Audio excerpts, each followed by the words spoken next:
कभी कभी एक कहानी हमें 35 साल पीछे ले जाती है, जहाँ से सब कुछ शुरू हुआ था।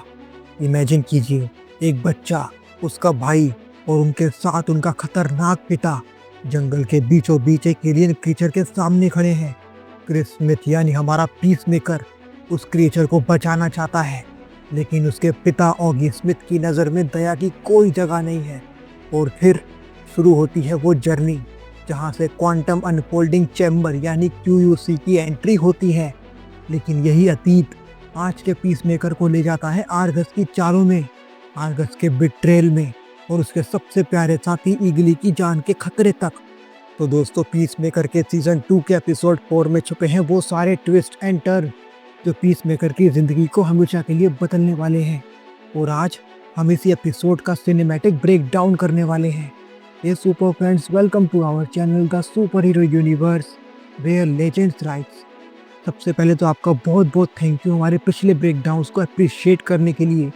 लेकिन ये एपिसोड 4 एक ऐसा एपिसोड है जो हमें सिर्फ प्रेजेंट इवेंट ही नहीं दिखाता, बल्कि क्रिस स्मिथ यानी हमारे पीस मेकर के पेनफुल पास्ट और उसके फादर ऑगी स्मिथ के ट्विस्टेड माइंडसेट को भी और गहराई से एक्सप्लोर करता है। इस एपिसोड में हमें क्यूयूसी, आर्गस की बड़ी गेम प्लान और कैरेक्टर्स के बीच शिफ्टिंग लॉयल्टी का ग्लिम्स मिलता है। तो चलिए बिना टाइम वेस्ट किए डीप डाइव करते हैं इस पूरे एपिसोड के डिटेल्ड ब्रेकडाउन में। Now tied your capes and let's assemble. तो हमेशा की तरह चलिए बात करते हैं सबसे पहले एपिसोड की ओवरऑल स्टोरी के बारे में। एपिसोड की शुरुआत हमें 35 साल पहले ले जाती है, जहां क्रिस स्मिथ यानी पीस मेकर, उसका भाई कीथ और उनके पिता ऑगी स्मिथ एक हंटिंग ट्रिप पर होते हैं। जंगल में ये तीनों एक एक्स्ट्रा टेरेस्ट्रियल क्रिएचर यानी एक एलियन को डिस्कवर करते हैं। क्रिस अपने प्योर दिल से क्रिएचर को स्पेयर करने की रिक्वेस्ट करता है। वो चाहता है कि इसे हार्म ना किया जाए, लेकिन ओगी, जो हमेशा से ही रेसिस्ट और हर्टलेस दिखाया गया है, वो क्रिस की बात को इग्नोर करता है और क्रिएचर को मार देता है। क्रिएचर के मरने के बाद तीनों को वहाँ पर एक अजीब सा डिवाइस मिलता है, और वो कोई और नहीं बल्कि क्यूयूसी है, यानी क्वांटम अनफोल्डिंग चैम्बर। ये वही डिवाइस है जो एलियंस ट्रैवल करने के लिए इस्तेमाल कर रहे थे, बेसिकली एक तरह का पोर्टल सिस्टम। एपिसोड में हमें दिखाया जाता है कि ओगी इस डिवाइस को अपने साथ ले लेता है। यहीं से हमें साफ होता है कि पीस मेकर का पेनफुल रिलेशनशिप अपने फादर के साथ सिर्फ इमोशनल अब्यूज तक ही लिमिटेड नहीं था, बल्कि ओगी ने उसे बचपन से ही ऐसे डार्क और डेंजरस सीक्रेट में एक्सपोज कर दिया था। अब हम वापस आते हैं प्रेजेंट टाइमलाइन में। आर्गस एजेंट की एक टीम जो साशा बॉर्डवेक्स लीड कर रही है, वो क्रिस स्मिथ के घर की तरफ जा रही है। उसका मिशन है क्वांटम अनफोल्डिंग चैम्बर यानी क्यूयूसी को रिकवर करना और पीस मेकर को अरेस्ट करना। इस मिशन में एक इंटरेस्टिंग ट्विस्ट आता है, जो निकोनोमस भी ना चाहते हुए भी इस टीम का साथ देता है। उनके साथ एक बर्ड हंटर भी है, जिसका नाम है रेड सेंट विल्ड। उसका काम है पीस मेकर के लॉयल पेट ईगली को मारना। लेकिन निकोनोमस, जो अंदर से पीस मेकर का दोस्त है, वो सीक्रेटली उसे अलर्ट कर देता है। क्रिस तुरंत घर से भाग निकलता है, साथ में क्यूयूसी को लेकर। के बाद हम देखते हैं कि रेड सेंट वाइल्ड जब ईगली पर गोली चलाने की कोशिश करता है, तभी इकोनोमस उसे नॉकआउट कर देता है। हमें दिखाया जाता है कि पीस मेकर जंगल में भागता है और वहाँ उसकी टक्कर होती है रिप जैगर या कहीं जूडो मास्टर से। ये फाइट इंटेंस होती है, लेकिन आखिरकार क्रिस उसे हरा देता है। फिर वो अपने फ़ोन से लियोटा एडेबायो को मैसेज करता है और उससे हेल्प मांगता है। एडेबायो उसे लिफ्ट देती है और दोनों सेटलर्स हिल्स में एक कैबिन की तरफ निकलते हैं। इधर इकोनोमस साशा बॉर्डवेक्स और उसकी टीम को स्टॉल करने की कोशिश करता है, ताकि वो तुरंत क्यूयूसी तक ना पहुंच पाए। कैबिन में पहुंचकर क्रिस और एडेबायो क्वांटम अनफोल्डिंग चैम्बर को सक्सेसफुली एक्टिवेट कर देते हैं। इस कारण से जब बॉर्डवेक्स की टीम पीस मेकर के घर पर क्यूयूसी का दरवाज़ा खोलती है, तो वो सिर्फ एक क्लोसेट में खुलता है, यानी अब मेन पोर्टल कैबिन के अंदर शिफ्ट हो चुका है और बॉर्डवेक्स की टीम को कुछ भी नहीं मिलता है। फिर वहाँ पर एड्रियन चेस भी पहुँचता है, यानी हमारा विजिलेंटे। क्रिस उसे कहता है कि वो क्यूयूसी एंट्रेंस के लिए डोर हिंजेस इंस्टॉल करे। ये एक टिपिकल विजिलेंटे मूवमेंट है। इसके बाद स्टोरी एक वियर्ड टर्न लेती है। रेड सेंट वाइल्ड, जो पहले नॉकआउट हुआ था, अब वो अमेनेशिया के साथ जागता है। अपने हेड बाउंड को यूज़ करते हुए वो एक रिचुअलिस्टिक मैजिक परफॉर्म करता है, जिससे वो ईगली को ट्रैक कर पाता है। ये हिंट देता है कि रेड सेंट वाइल्ड सिर्फ एक नॉर्मल हंटर नहीं है, उसके पास कुछ ओकल्ट या सुपर नेचुरल नॉलेज भी है। एपिसोड का एक और बड़ा इमोशनल हाईलाइट है रिक फ्लैग सीनियर की एंट्री। रिक फ्लैग सीनियर, जो अब आर्गस का डायरेक्टर है, एक्स एजेंट एमिलिया हारकोर्ट से मिलता है। वो उसे टेम्प्ट करता है, कहता है कि अगर वो पीसमेकर को कैप्चर करने में हेल्प करे तो वो उसे दोबारा ऑर्गेनाइजेशन ज्वाइन करने का मौका देगा। जहाँ पर रिक फ्लैग सीनियर एमिलिया हारकोर्ट और क्रिस के पर्सनल बॉन्ड को लेवरेज करने की कोशिश करता है। डीसी कॉमिक्स फैंस के लिए ये मूवमेंट बहुत इंपॉर्टेंट है, क्योंकि रिक Flag senior original DC comics में भी एक डार्क और मैनिपुलेटिव पर्सनैलिटी थी। पीसमेकर भी हारकोर्ट को मैसेज करता है। हारकोर्ट उसे बताती है कि वो दोनों कुपरबर्ग पार्क में मिल सकते हैं।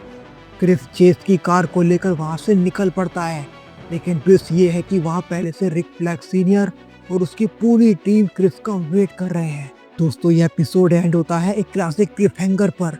पीसमेकर अपनी दोस्ती और भरोसे के चलते हारकोर्ट से मिलने जा रहा है, लेकिन ऑडियंस को पता है कि ये एक ट्रैप है। एपिसोड 5 क्लियरली एक बड़ी फाइट और इमोशनल बिट्रेल को सेटअप कर रहा है। एपिसोड 4 हमें दिखाता है कि कैसे पास्ट ट्रॉमा, गवर्नमेंट कॉन्स्पिरेसीज और सुपरनैचुरल एलिमेंट एक साथ कोलाइड कर रहे हैं। अब सवाल ये है कि क्या क्रिस अपने दोस्तों पर भरोसा कर पाएगा, या फिर रिक फ्लैग सीनियर और आर्गस का ट्रैप उसे फंसा देगा। कमेंट में बताना मत भूलिएगा कि आपको इस एपिसोड का कौन सा मूवमेंट सबसे ज़्यादा शॉकिंग लगा। पर बात यही ख़त्म नहीं होती है। एपिसोड की ओवरऑल स्टोरी के बाद चलिए बात करते हैं कुछ ऐसे डीसी कॉमिक रेफरेंसेस के बारे में जो इस एपिसोड में दिखाए गए हैं। तो सबसे पहले बात कर लेते हैं QUC के बारे में। ये डायरेक्टली कॉमिक से तो नहीं लिया हुआ, लेकिन ये कॉन्सेप्ट इंस्पायर्ड है डूम ट्यूब से, जो कि न्यू गॉड्स और एपोकलिप्स टेक्नोलॉजी का हिस्सा है, जिनसे इंटरडायमेंशनल ट्रैवल होता है। इसके अलावा ट्रांसमीटर गेट्स, जो जस्टिस लीग कॉमिक्स में मल्टीवर्स हॉपिंग के लिए यूज किए गए थे। जेम्स गन ने QUC को बेसिकली एक नया नाम दिया है, लेकिन इसकी roots deep DC sci-fi concepts में हैं। इसके बाद चलिए बात करते हैं साशा बॉल्डवेक्स और आर्गस के बारे में। इस एपिसोड में हमें साशा प्रोमिनेंटली दिखती है। दोस्तों, साशा पहली बार बैटमैन की कॉमिक्स यानी डिटेक्टिव कॉमिक्स इशू 751 में दिखाई दी थी, जो कि पब्लिश की गई थी 2000 में। वो ब्रूस वेन की बॉडी गार्ड बनी और बाद में उसकी सीक्रेट आइडेंटिटी जान गई। बाद में उसे सीक्रेट एजेंसी चेकमेट ने रिक्रूट किया। कॉमिक्स में साशा इवेंचुअली ओमैक यानी omni mind and community nanotech से इन्फेक्टेड भी हुई थी। जेम्स गन क्लियरली साशा को यहाँ आर्गस से जोड़कर फ्यूचर में उसे और बड़े स्पाई एस्पोनेज प्लॉट लाइंस की तरफ ले जा रहे हैं, जो डीसी कॉमिक्स में चेकमेट वाली वाइब्स देता है। इसके अलावा दोस्तों, जूडो मास्टर की बात तो हमने पिछले एपिसोड में करी ही थी, तो यहाँ पर हम उसकी बात नहीं करना चाहेंगे। अब हम बात करेंगे रिक फ्लैग सीनियर की। दोस्तों, रिक फ्लैग सीनियर पहली बार the brave and the bold issue 25 में नजर आया। ये कॉमिक्स पब्लिश की गई थी 1959 में। वो सुसाइड स्क्वाड का फाउंडिंग मेंबर था। ओरिजिनल कॉमिक्स में उसे हीरोइक लाइट में दिखाया गया था, लेकिन बाद के उसके वर्जन ने उसे मॉरली ग्रे बना दिया। उसका बेटा रिक फ्लैग जूनियर जो ज़्यादा पॉपुलर हुआ, जो सुसाइड स्क्वाड का आइकॉनिक लीडर था कॉमिक्स में भी और जेम्स गन की मूवी में भी। यहाँ पर जेम्स गन ने ट्विस्ट दिया है, रिक फ्लैग सीनियर को एक मैनिपुलेटिव और पावर हंग्री डायरेक्टर दिखाकर। जेम्स गन ने कॉमिक्स की लेगेसी को डार्क रीइंटरप्रिटेशन में बदल दिया है। इसके बाद चलिए बात करते हैं एमिलिया हारकोर्ट के इमोशनल डिलेमा के बारे में। एपिसोड में हारकोर्ट और रिक फ्लैग सीनियर का कन्वर्सेशन भी कॉमिक्स से जुड़ा है। दोस्तों, हारकोर्ट पहली बार कॉमिक्स में आई 2016 में सुसाइड स्क्वाड इशू 2 रीबर्थ में। वहाँ पर भी उसे आर्गस एजेंट और मॉरली कॉम्प्लेक्स कैरेक्टर दिखाया गया। जेम्स गन ने उसे पीसमेकर में एक और भी ज़्यादा लेयर कैरेक्टर बना दिया, जो कॉमिक्स की ओरिजिनल रूट से इंस्पायर्ड है। हारकोर्ट और पीसमेकर का बॉन्ड यहाँ भी वैसे ही है जैसे कॉमिक्स में सुसाइड स्क्वाड मेंबर के बीच कॉम्प्लेक्स ट्रस्ट इशू दिखाए जाते हैं। दोस्तों, पीसमेकर का ये एपिसोड सिर्फ एक एंटरटेनिंग स्टोरी नहीं थी, बल्कि ये डीसी कॉमिक्स की अलग अलग इराज और स्टोरी लाइन का एक शानदार मिक्सचर था। रिक फ्लैग की हिस्ट्री, साशा बॉर्डवेक्स की स्पाई वर्ल्ड जर्नी और जूडो मास्टर की मार्शल आर्ट लेगेसी, सब कुछ एक साथ इस एपिसोड में इंटरकनेक्टेड लगा। जेम्स गन ने साबित कर दिया कि पीसमेकर सिर्फ एक कॉमेडी वायलेंस फील्ड सीरीज नहीं है, बल्कि ये DCU की हिस्ट्री को एक नए तरीके से एक्सप्लोर करने वाली कहानी है। चलिए डीसी कॉमिक्स रेफरेंसेस के बाद कुछ बात करते हैं उन रेफरेंसेस की जो हमको इशारा करते हैं पुरानी डीसी मूवीज और डीसी टीवी शोज की ओर। तो इसमें सबसे पहले बात करते हैं फ्लैशबैक में दिखाए गए एलियन इनकाउंटर के बारे में। एपिसोड की शुरुआत होती है 35 साल पुराने फ्लैशबैक से, क्रिस और उसका भाई कीथ और उनके फादर ओकी जंगल में एलियन क्रीचर से टकराते हैं। ये सीन इंस्टेंटली रिमाइंड कराता है हमें मैन ऑफ स्टील का, उसके ओपनिंग वाइब्स का, जहाँ पर क्रिप्टोनियन टेक्नोलॉजी और एलियन आर्टिफैक्ट्स को ह्यूमन ने डिस्कवर किया था। जैसे मैन ऑफ स्टील में जोनाथन कैंट क्लार्क कैंट को एलियन सीक्रेट छुपाने को कहता है, वैसे ही ओगी भी क्यूसी अपने पास रख लेता है। बस फर्क ये है कि ओगी सेल्फिश और एविल है। स्मॉलविल टीवी सीरीज में भी बार बार दिखाया गया कि कैसे मेंटोर्स और एलियन टेक टाउन फोक के हाथ लगते हैं और वो उसे मिसयूज करते थे। यहाँ भी वो वाइब है, एलियन टेक का इंसानी लालच के लिए इस्तेमाल होना।